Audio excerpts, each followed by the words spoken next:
Hundreds of years ago, it was an unassuming fishing village. Today, it is a luxurious harbor filled with celebrities. As experienced travelers, we decided to explore Portofino on foot, walking all the way from Santa Margherita. Is it worth visiting? And is it really so crowded that tourists are not allowed to stand around in the main square? At the end of the video, we will reveal our overall rating. We experienced one big surprise, but also one disappointment. We decided to walk from Santa Margherita to Portofino along the waterfront promenade because we had read there was supposed to be a sandy beach along the way. It is a beautiful route with epic views of palaces and cliffs, and we recommend it 100%. We arrived in Paraggi, an emerald-colored lagoon with very fine sand and crystal-clear water, which is not common in Liguria. We could not resist, so we went for a swim and prepared ourselves for a Portofino packed with tourists.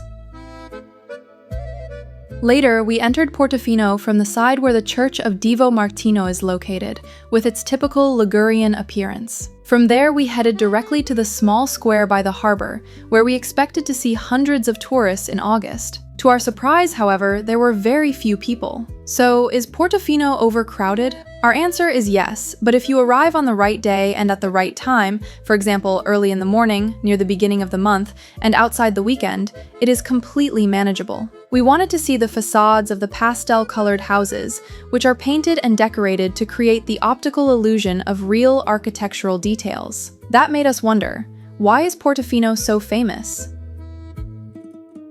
Hundreds of years ago, this place was an unassuming fishing village, a safe harbor and a shelter from storms. Over time, wealthy European aristocrats began discovering Portofino and were captivated by the atmosphere of a fishing village that seemed frozen in time. The village was later made famous by painters who came here to capture the beauty of Liguria. Their paintings, displayed in galleries, attracted travelers much like influencers do today. So why does Portofino remain so special?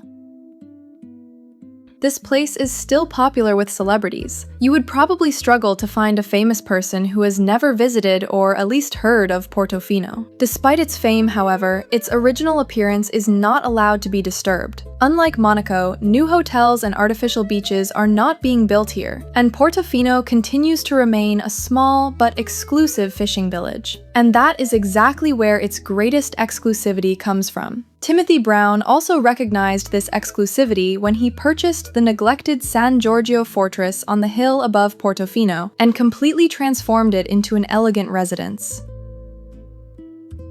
This fortress, which also offers some of the most beautiful views of the entire bay, and which we will visit later, was once used to watch for enemy ships. Whenever approaching enemy vessels were spotted, signals were immediately sent using fires, smoke, and bells. Fortunately, we do not have to deal with anything like that today.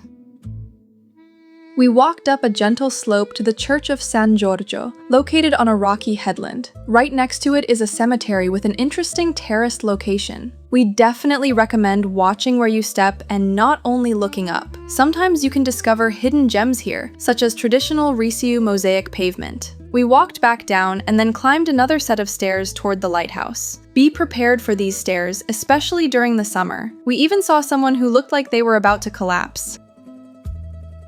The path past Castello Brown was beautiful, and eventually we reached our only disappointment in Portofino. The view from the lighthouse was beautiful, but we expected more places to rest, such as benches or seating areas. There are 2 restaurants here, but overall it was not ideal. On the way back, we visited Castello Brown, which we mentioned earlier. If you are looking for the most beautiful views, this is the place. We recommend it without hesitation. It is probably the most famous location for taking the best photos.